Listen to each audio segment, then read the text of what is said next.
Hello, everyone. Thank you for joining us today as we listen to a presentation by Dr. Marie Bragg from New York University. This is a webinar that's hosted by the International Society of Behavioral Nutrition and Physical Activity, the special interest group focused on policy and the physical environment. Dr. Bragg is an assistant professor in food choice, policy, and evaluation at New York University, and she is going to talk to us today about the role of nutrition in food advertising research. Dr. Bragg, thank you so much for joining us, and please go ahead and start. Thank you so much for having me. I'm excited to share a little bit about the research that we've been doing related to food advertising and nutrition, but also some policy-relevant work as well. So to get us started off, I wanted to give an overview of some of the methodologies that I'm going to be talking about. A lot of it is going to be a bit descriptive in nature, and then we'll move on to some experimental methods, and with a specific focus at first on pop culture. And so for the next several studies, I'm going to be talking about some studies that all have similar methodologies, so I'll just go over them once here at the beginning for simplicity's sake. And so the upcoming studies are going to focus on qualitative content analysis, where we developed a codebook and first rated 10% of the items, the advertisements that we coded to establish reliability, and kept the variables that met acceptable reliability measures by percent agreement or Krippendorf's alpha. We also, in these upcoming studies, use the nutrient profile model, which is where products receive or lose points based on various nutrients. It's used in the UK, developed by Mike Rayner and colleagues. And we also convert this NPM to an easy-to-understand scale where a score of 64 or higher is considered healthy.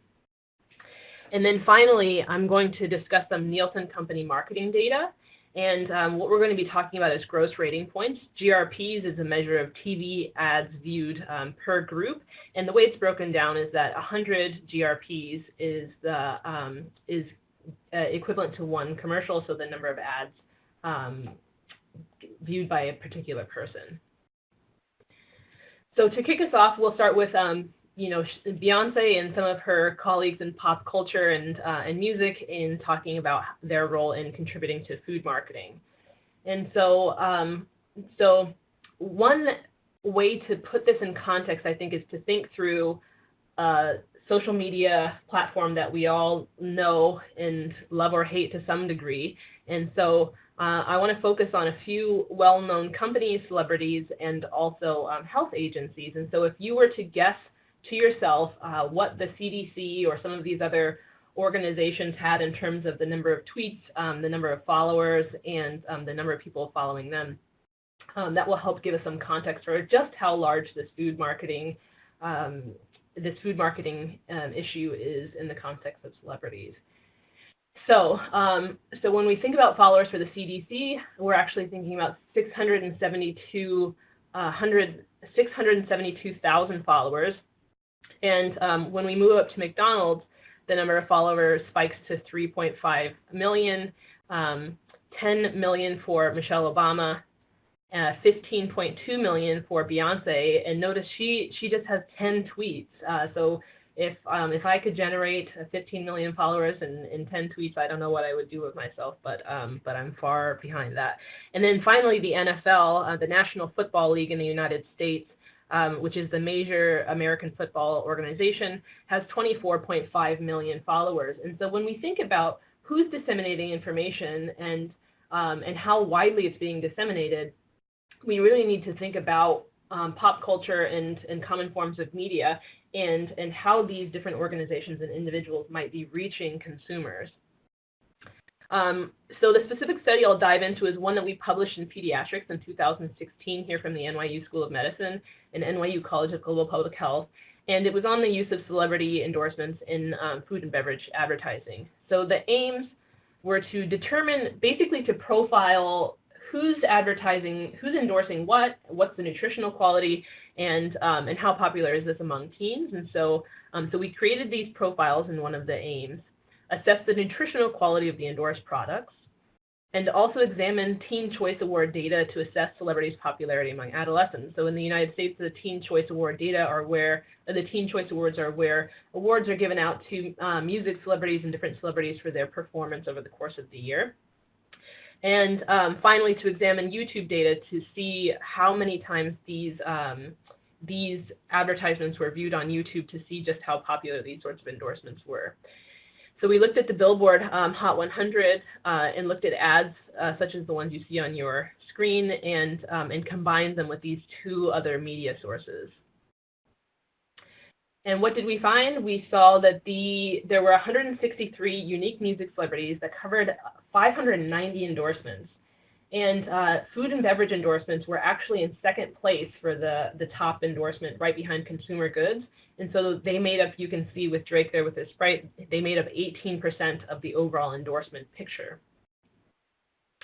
If you look at this table, the main takeaway is that Pepsi seems to be a pretty big player, and we span these data back over 10 years, and so, which is why Britney Spears, who's I suppose we could say in retirement now, is pretty prominent on the list, and so some celebrities who aren't as well known today appear here because we went back in time. And in terms of food endorsements, what we saw is that for the nutrition score for the 26 food brands, there were 20 that had scores lower than 64, which means that they were unhealthy. Remember, the cutoff is 64 or higher when we convert it to that 0 to 100 scale. And there were 4 fast food endorsements, with McDonald's taking the cake for being the most frequently endorsed food company. And we see that the majority of the products shown here do not meet criteria for healthfulness according to the nutrient profile model. Moving on to beverages, we saw that there were 45 non-diet soft drinks showing up in these ads and just 9 no-calorie beverages. And so really shifting towards sugary beverages overall, with, again, Pepsi playing a major, occupying a major piece of the pie here for the beverage endorsements. And then when we took a look at celebrity popularity based on the Teen Choice Awards and YouTube, we saw that 102 of these celebrities out of 163 had received some Teen Choice Award and were either nominated or had won a Teen Choice Award. And again, this is not directly linking our food endorsement data to the Teen Choice Award data, but what the point of the Teen Choice Award data is to say, these celebrities are really highly popular among teenagers in the United States. And on YouTube, we saw that the ads, these sorts of endorsement ads, generated over 312 million views.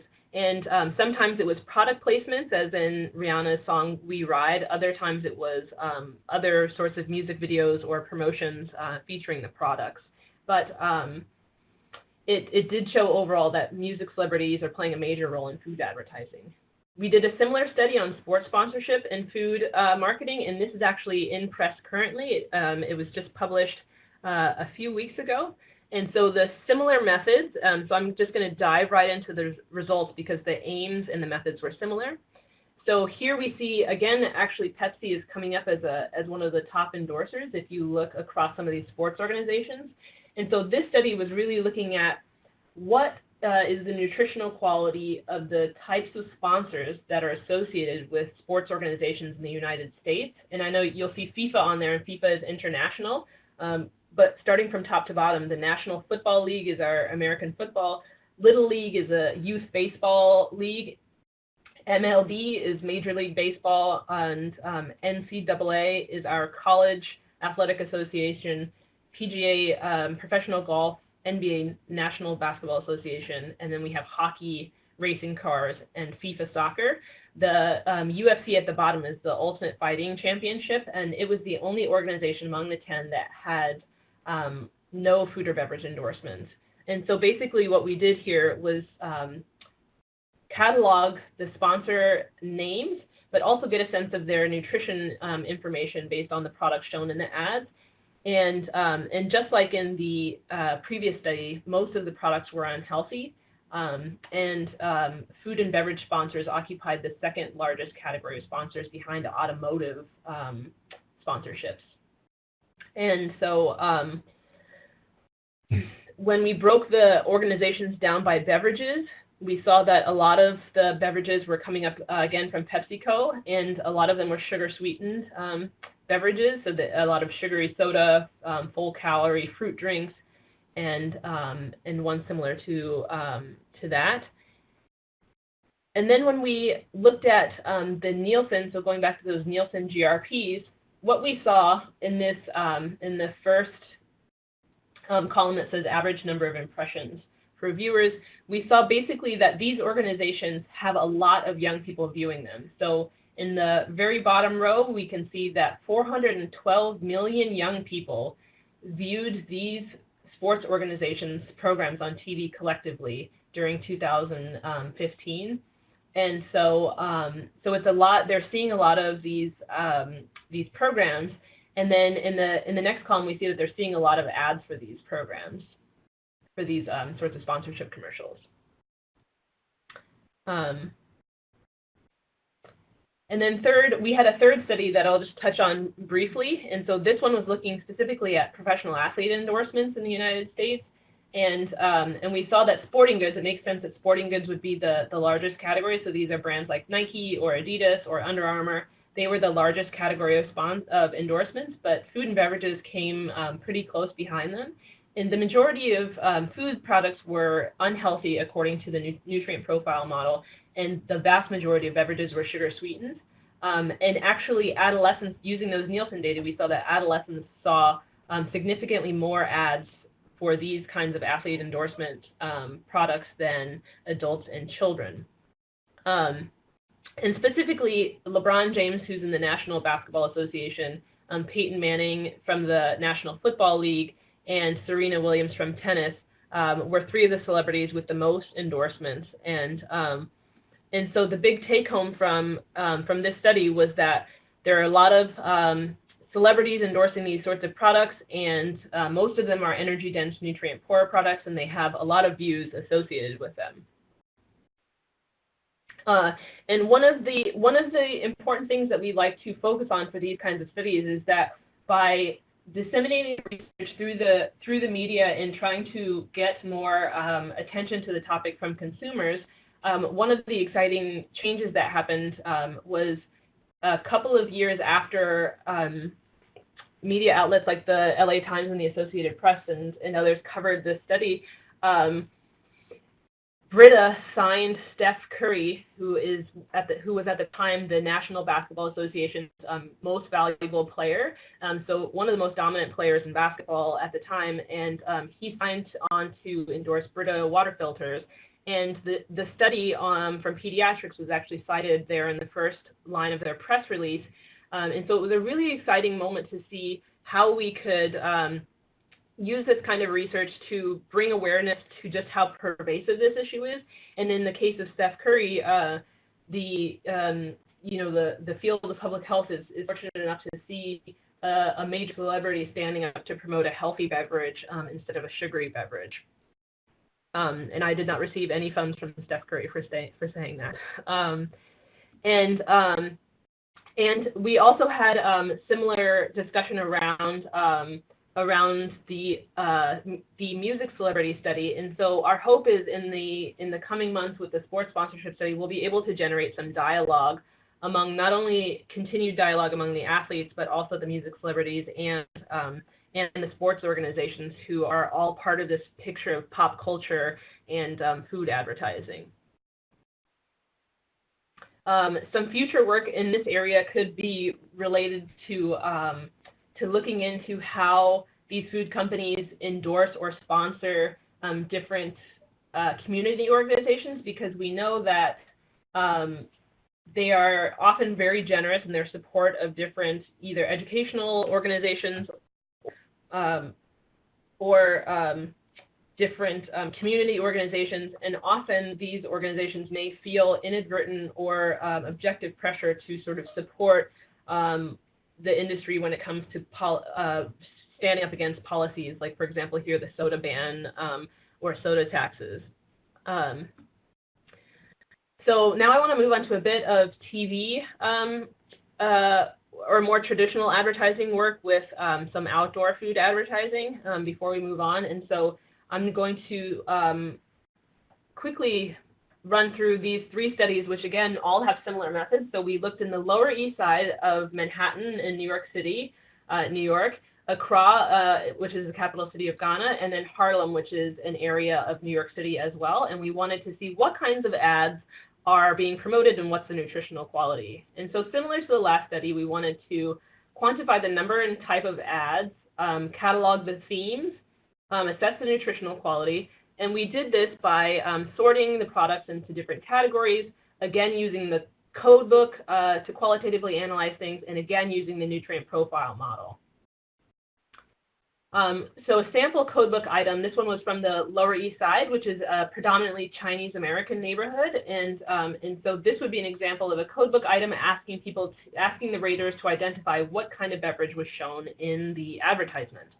And what we found in that study was that out of 1,300 total ads, there were 407 food and beverage ads, and over half of them were relevant to Asian culture, meaning that a person perceived to be Asian by the raters was pictured in it, or Asian text, some sort of Asian text was used, and we found that surprisingly, we expected to see more large companies, so we expected to see a bigger presence by companies like Coke and other companies like that, but it was mostly locally owned stores, and this would have some policy relevance because if we're talking about reducing sugary beverage promotion, it may be that we want to focus on a local level in some communities. And so what we saw was that a third of the ads featured sugary beverages, like bubble teas, and so it wasn't sugary sodas. Sodas actually occupied a relatively small amount of the ads, and then for food, fast food and dessert took the top spots when it came to the largest food categories. Interestingly, sugary beverages made up 8.7% of all the ads in the sample, which is a little bit larger than a much larger and more comprehensive study done in 2009, published in Milbank Quarterly, which found that it was they accounted for 4% of sugary beverages ads there. So jumping into the exact same methods for a different geographical area. So this was in Accra, Ghana, in West Africa, and what we found here was that the big companies were major players. And so if we look along the top, Coca-Cola and Pepsi and Nestle were the major players here when looking at outdoor advertisements for sugary beverages in Accra. And there were very few non-sugary beverage brands, none for Coke and Pepsi, which was pretty striking, especially in comparison to the other study we just showed. And we even saw instances, so this was a school, and if you can't read it, it says Global Education Partnership, and it's Coca-Cola's education partner program, which is something not done in the United States, and is at odds with their children's food and beverage advertising initiative. And finally, in Harlem, what we saw was that soda was the largest sugary beverage. So we saw in the Chinese American neighborhood, it was sugary beverages like bubble tea, and in contrast to Harlem, which is just a very short distance away, it was soda, and then fast food took the top in both neighborhoods. So I'm going to move on to some digital marketing, and we're just sort of flying through all the different mediums here. And so if we sit tight, we'll get to a couple of experimental studies here in a moment. And for the first descriptive study, I'm going to be talking about websites. So everything that we're going to discuss in the next couple of minutes are going to be about food and beverage company websites. And in this study, our aims were to identify the marketing techniques that fast food and beverage corporations use on their international websites. So McDonald's, KFC, Coca-Cola, they have a website for the United States, one for China, one for Germany, and so they really have a range of websites that are tailored to each specific country, and we wanted to see, are there any differences in the way they promote their products? Are there differences in the nutritional quality? Or the kinds of marketing strategies that they use according to country economic grouping. So an example of some of the coding questions was, is nutrition information for the product available on the home page or anywhere? Does the page show a cartoon character or animal, which would be perceived, a cartoon animal that would be perceived as child-targeted marketing? Is there portrayal of physical activity, and so on? And what we can see here is that there is this, we know that the food and beverage companies often use an exercise theme to counteract some of the criticism around the lack of healthfulness in their products. And we saw that diet, food, and beverage products in fresh main dishes were appearing more frequently on websites in high-income countries than in upper middle income or low middle income countries.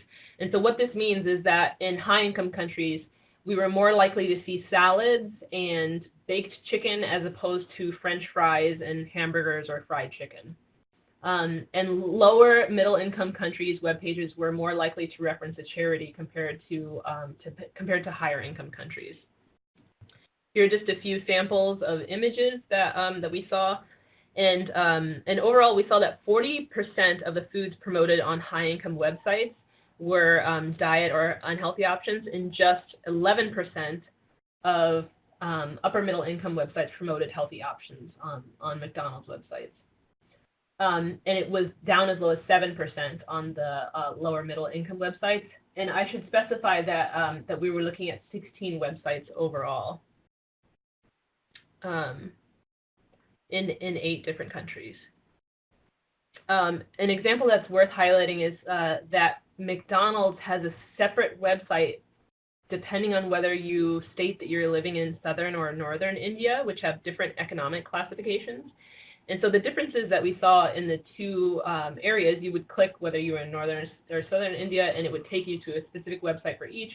And the southern area, which is wealthier than the northern area, had more health-related words, more images of physical activity, and more promotion of healthy foods and diet choices, and visible nutrition information of products. So the sort of big take-home with this study is that the same parent companies were sometimes using different marketing practices in different countries according to the country's economic grouping. Moving on to one of my favorite topics, you'll see a social media theme popping up in a lot of the work that we're doing, and this is partly because we know that 90% of adolescents, at least in the United States, and I know globally the numbers are high as well, that adolescents are using social media in really high numbers and using it basically all day, and so we want to get a sense of how this practice is unfolding on sites like Instagram.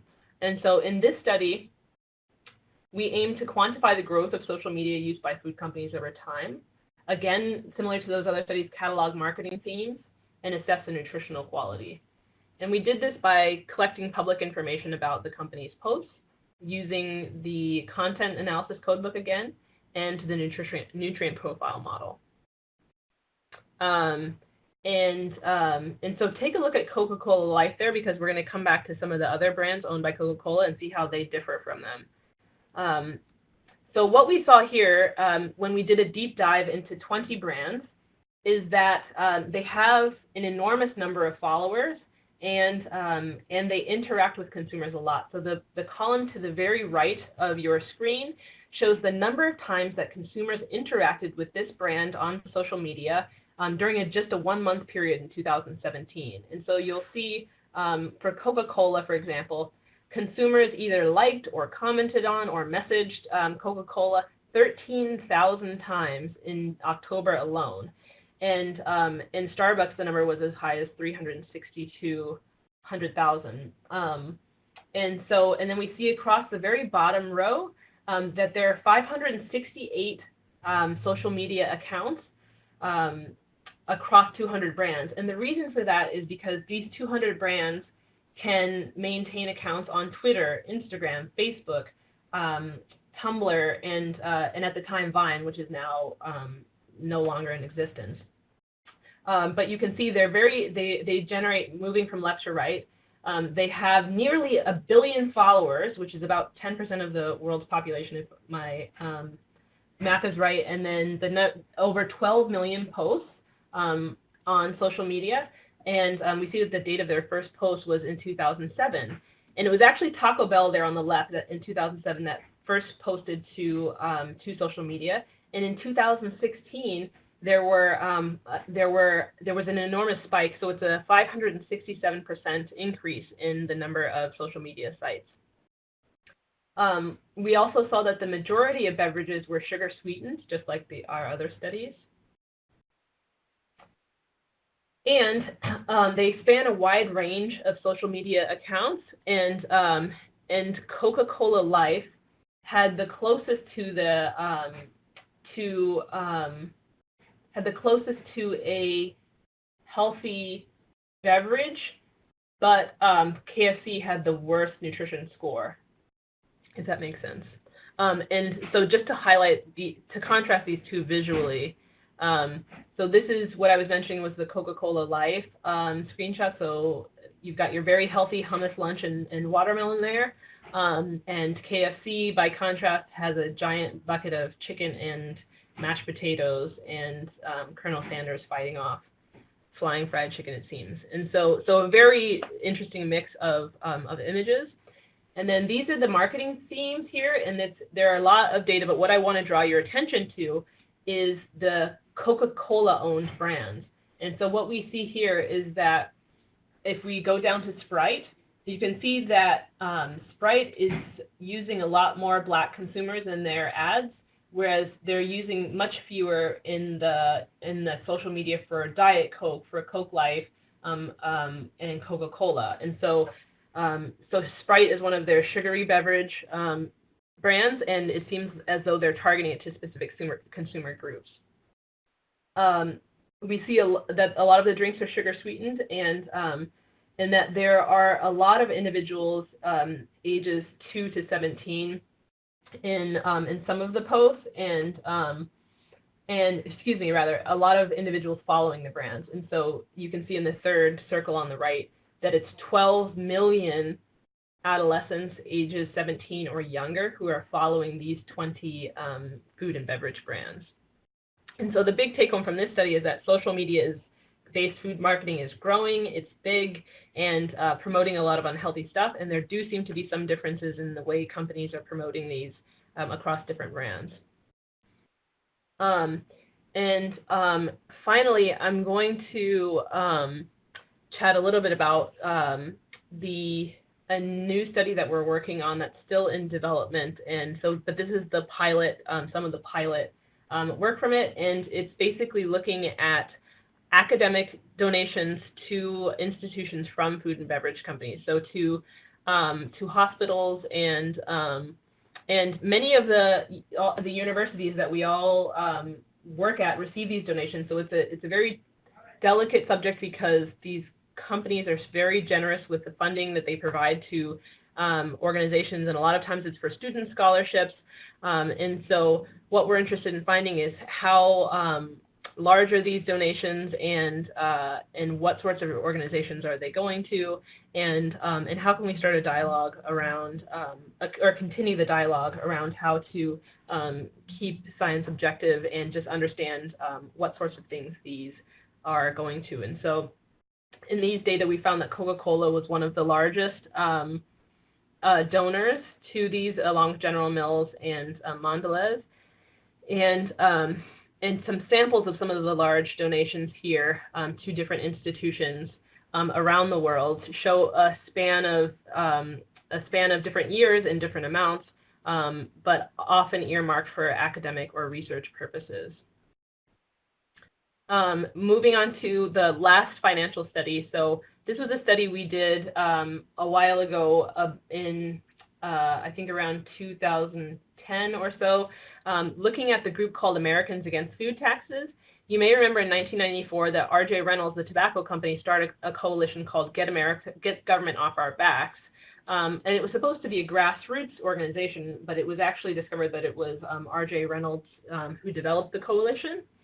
And so the Americans Against Food Taxes seems to appear similar. And you can see here their mission statement or how they describe themselves. And so it's financially strapped families, small and large businesses, responsible individuals opposed to government tax hikes. And so what we did was go through their list of members and look for any industry-affiliated companies, any anti-tax groups, community organizations who are affiliated with the beverage companies through direct sponsorships, and we looked on their websites or called or emailed them to try to determine that information, because we wanted to see, who was it who were involved in this group. And what we found actually was that it was not that the majority of organizations in these were not a broad mix of people as described, but were mostly from the food or beverage industry or food or beverage industry suppliers. There were a small group of community organizations involved, but it was mostly anti-tax groups, food and beverage companies, or food and beverage company suppliers. And then for the community organizations specifically, we obtained sponsorship data for 88% of them.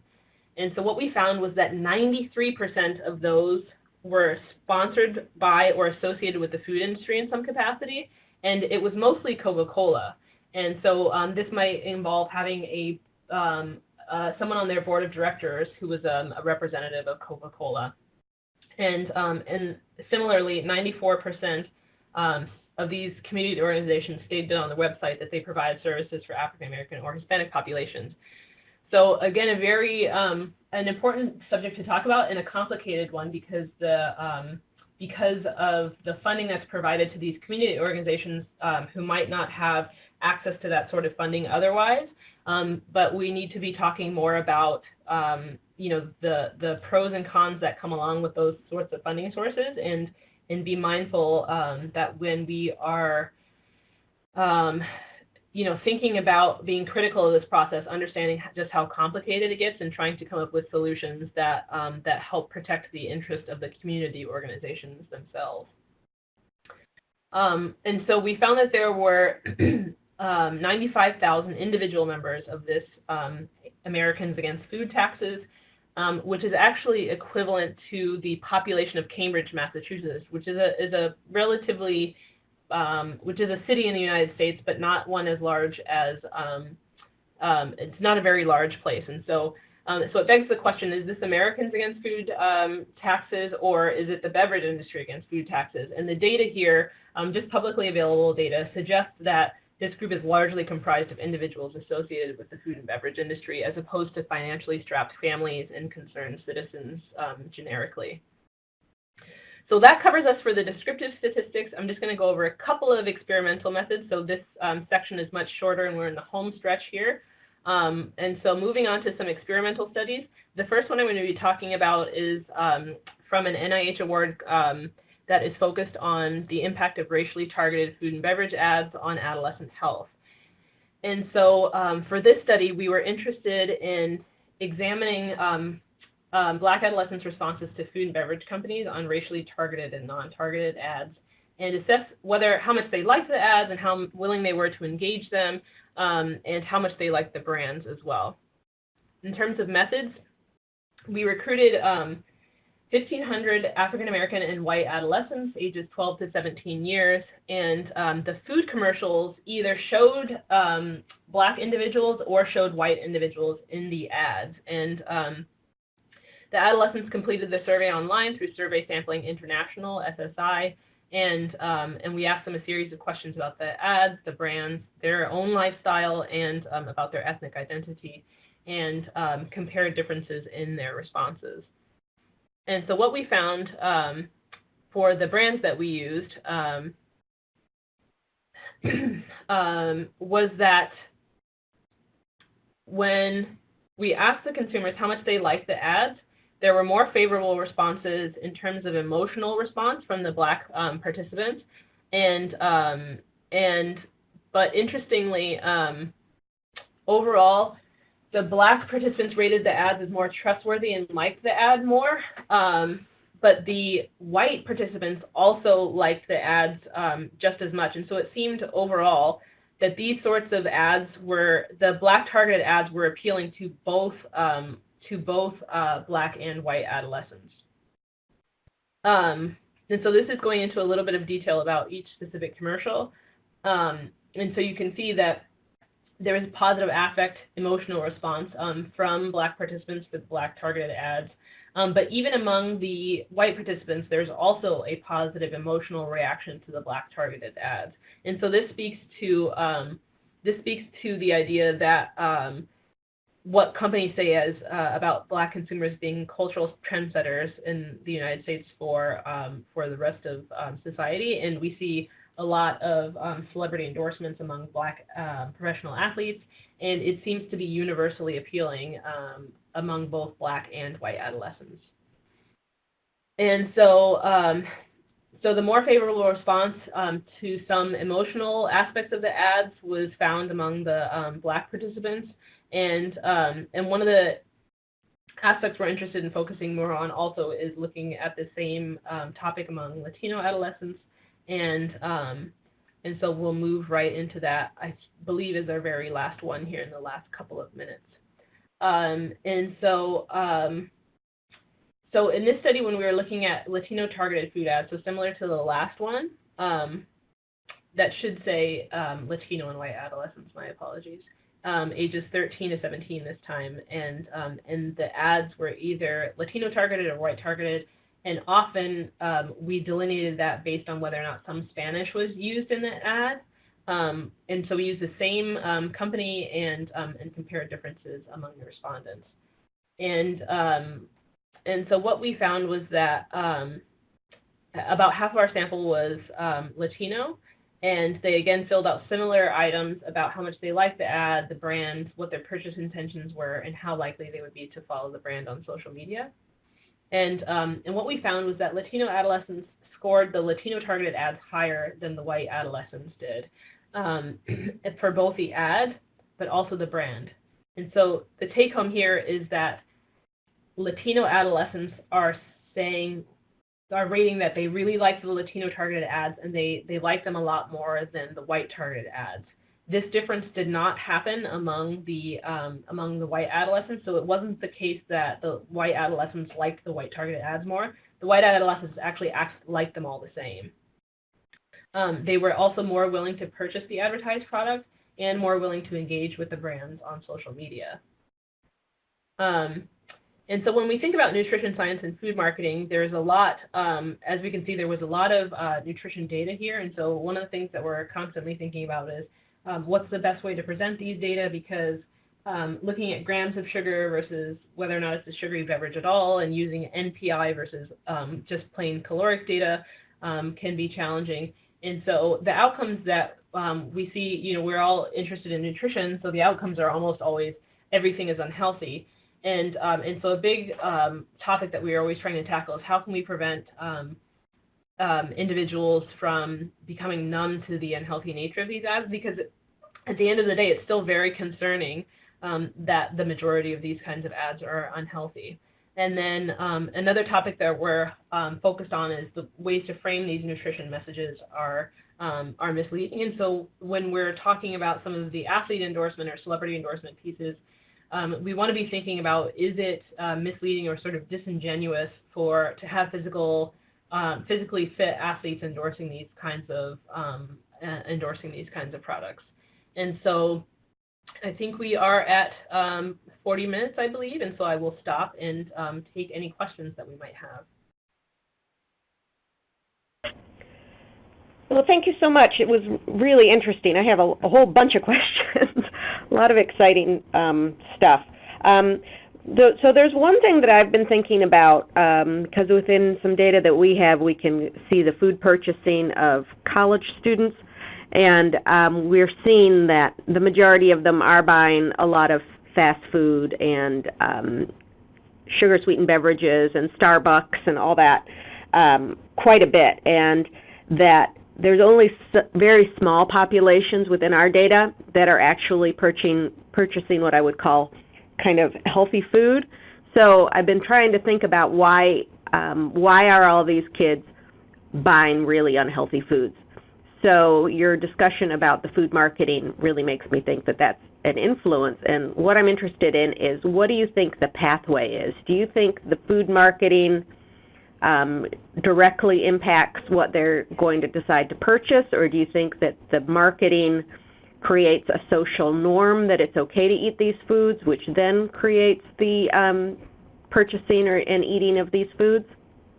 It's a great question, and even though we have some idea and some theory about it and some preliminary evidence, we don't know exactly what the pathway is for sure using empirical evidence. It is likely a combination of several of those factors that you mentioned. Some of the empirical evidence that we do have surrounds the idea of cue reactivity, which is related to what you were describing about social. It would support social learning theory, right? Which is when we are exposed to advertisements of people who are consuming sugary beverages and consuming fast food, it sets the norm for what society is doing, and also provides a model for what our relationship with food is supposed to be like.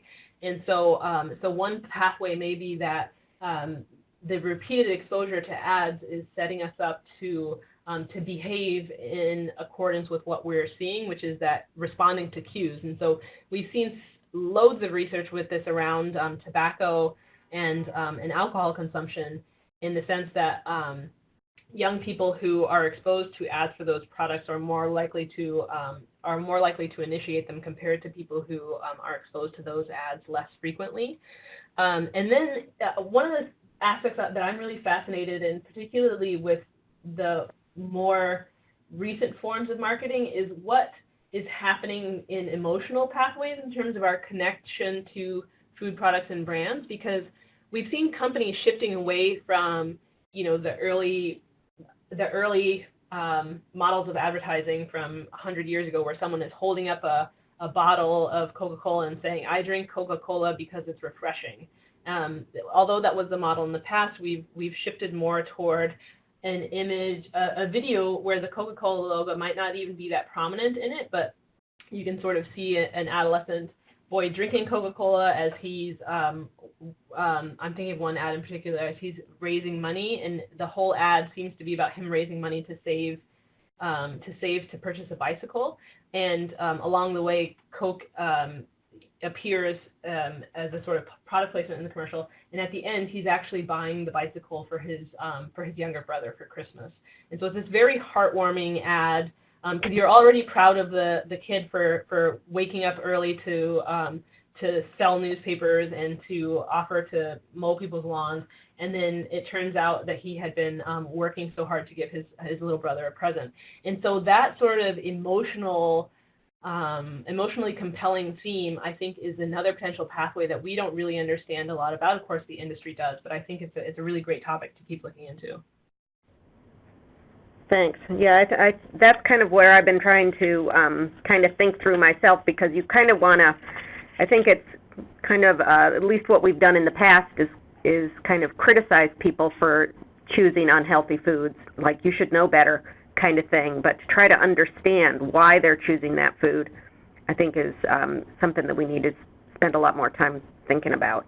I agree, and the other piece is that when we think about how much money the food industry spends on advertising, it's $1.8 billion per year for youth-targeted ads, and about $30 billion in general. And we can't imagine that they would spend that much money if it wasn't effective. And so when we blame individuals, or put all the blame on individuals for their food choices, it's really ignoring this enormous machine that is designed to make it really hard to make healthy choices. And so when we acknowledge how much the environment sets us up in ways that make it difficult, we're not giving a pass, or we're not ignoring the problem, but what we're saying is, okay, the environment is set up right now to make it really difficult to maintain a healthy weight or to make healthy food choices. And so what are the sorts of things we can do at a community level, at a policy level, to set up our environment in a way that sets us up for success, and still try to focus on making healthy choices in the meantime, but also acknowledge that there are big factors at play here that are outside of our control sometimes. Mhm. Mhm. Yeah, that's really interesting. Caitlin, do you have any questions? Yes, Dr. Bragg, you're finding that when you looked across countries and you're finding that in low or middle income countries we're less likely to have healthy items like salad or baked chicken on their company websites than in higher income countries. So I wanted to ask you, do you think that comes from less societal pressure or differences in the perception of healthy versus unhealthy food? Also, well, I have a follow-up question to that, so I'll let you answer that first. Sure, and I think I will say the sample size that we were using with those websites was relatively small. It's designed to be a pilot study to hopefully do more work in that area, and so I'm not sure whether it's that the societal norms are different or that the companies in that consumers have sort of made known that they are wanting healthier products, or if it's that if it has something to do with cultural norms that were pre-existing, or something related to it being cheaper to produce and sell these unhealthy products in lower income countries. And so I'm not sure what the answer is. It is concerning to see those differences, though, and that's for sure. Okay, so you mentioned that you had the small sample, but even in that sample, did you see that it varied widely by country, and how that might have played out? So we saw very recently some very stringent food labeling policies in Chile. Mm-hmm. Did you see any differences in how policies would play out on what is advertised on the website? We didn't actually. That would maybe be a great follow-up project for a collaboration if you're interested. We didn't look at all about at policy and how that might influence what was showing up on the website. It's an interesting question, and I know in different countries that may have regulations on either child-targeted advertising or nutrition labeling in general. It would be fascinating to see how the companies' websites are behaving in those countries. And Chile wasn't one of the countries that we focused on, but conducting a similar study with a broader array of countries would be an interesting way to look at a question like that. Okay, thank you. I had one more question, and that is related to the fact that your research so much kind of intersects with or studies kind of corporate behavior. I'm wondering to what extent you've gotten any pushback or interest from the food corporations to either partner or kind of try to discredit the research at all? That's such a fascinating topic, the whole idea of corporate behavior and how they respond to these sorts of things. We have a few times received calls or emails from representatives of different food organizations or celebrities, and the approach that we try to have is one that is mindful, of the possibility of facilitating productive dialogue that can produce meaningful change. And so the positive thing is when we've had conversations with different representatives, the conversations are friendly, mutually respectful, and sort of have an interest in coming to mutual understandings. A lot of times it's around wanting to understand how our study was conducted or why it was conducted, and so I think, given that some of the research that we've done in some of these areas is relatively new, I think one of the things that we're trying to do is build up a strong body of research to really fully understand the picture of how companies are behaving, whether it's with endorsements or donations or things like that, and then try to sit down and have some additional ongoing conversations around what can be done about it, because I know that many other leaders in our food policy and nutrition research space have really been role models for how to navigate initiating and maintaining dialogue with the industry in ways that protect objectivity and are also respectful. And so we have had a little bit of interaction and some questions around it. And I think the future, we'll see in the future how far we can get with some productive dialogue that leads to more meaningful change. Great, thank you so much. I think that as more people kind of do this kind of research, we're going to need more guidance on how to handle any kind of response that we get. And I think your strategy of trying to get through or having the media pick up on the research, which then creates more societal dialogue, is so important. But that's also going to create other people to respond to, not the ones that necessarily you want, right? Sure. Yes, I think it can get complicated very quickly, and I think being sure to have really clear, objective data that's very transparent is so important in this process, so that everybody can have access to the research questions, how the study was done, and it helps to have a lot of our data sources being publicly available data for that reason, so we can point people back to their own websites and things like that, and the screenshots that we've saved. And and I do think being ready for potentially negative responses and being okay with that is and non-defensive about it is an important element of responding, even if we don't have a specific script in mind for how we're supposed to respond. Starting with respect and transparency is always a good start, I think. Great. Okay. Well, thank you so much, Dr. Bragg, for spending some time with us today. This has been really interesting, and I had heard about your research before, but I hadn't gotten to see the extent of it. So I'm really excited that you were able to take the time to speak to us today. Thank you so much for having me. It was a lot of fun. Okay. Take care. Much.